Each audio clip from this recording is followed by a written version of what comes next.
Greetings and welcome back to my channel. If you are new here, my name is Adam and I run Creative Minds Art and Music. Thanks for joining me today. This is the third in the series of absolute basics for a new musician, a new guitarist, looking to get up and running on that journey of learning to play your instrument. So if you haven't watched the previous two videos, I encourage you to go back and watch them in order. Not completely necessary, but there are some sort of topics covered in there that are useful, and it's probably worth going through in sequence.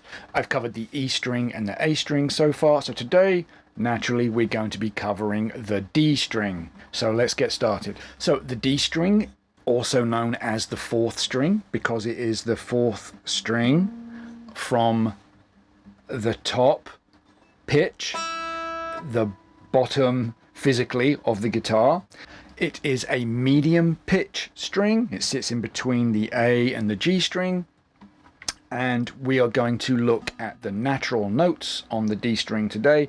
As I've said before, it's really good practice to learn the major landmarks, the natural notes on the fretboard, so we can begin to navigate our way around, and then we can start to learn scales and chords and licks and things like that. We can't really do that until we know where the notes occur on the fretboard.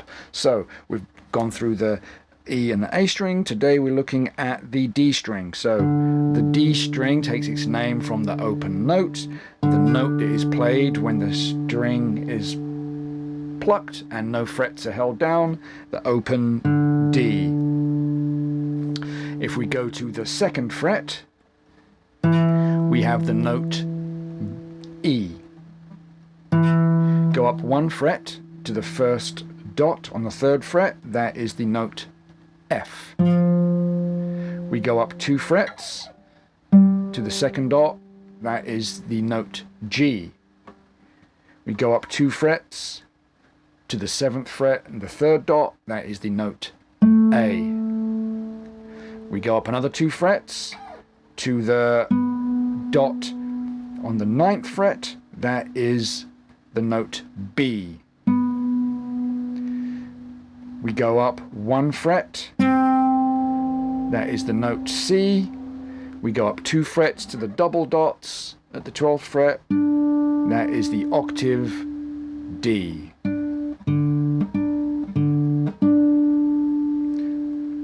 So once again, nice and slowly from the top, D, E, F, G, A, B, C, D, D, C, B, A, G, F, E, D.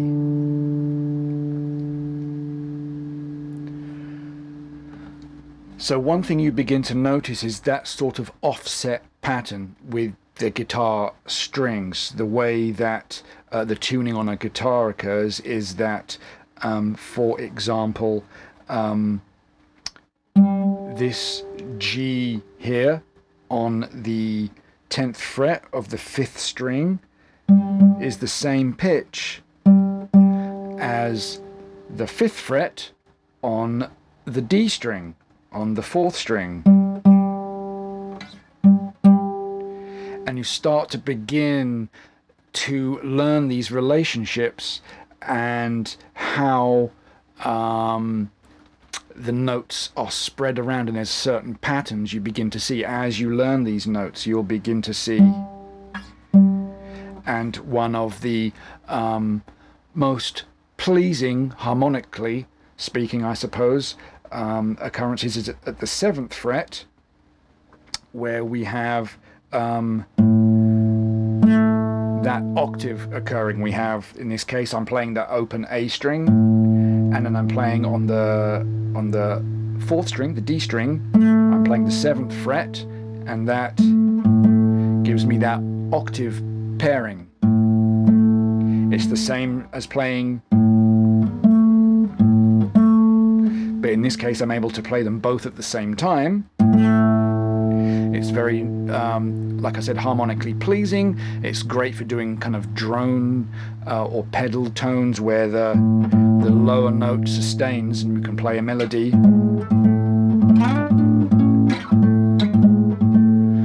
The lower note is droning or pedaling, and those are just terms used for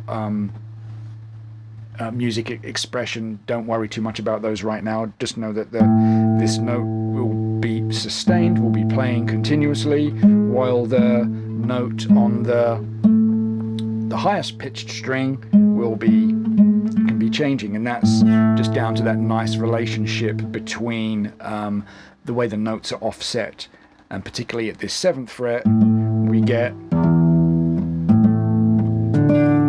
that octave pairing.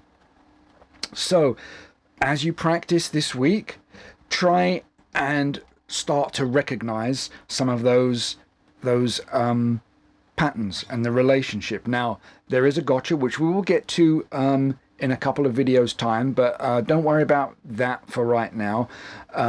Just as you practice the first 3 strings that we've covered, the E, A, D strings, the 6, 5, 4 strings, as you practice those, try and recognize where those offset patterns are, so you can start to see how the notes are interconnected across the strings, across the fretboard.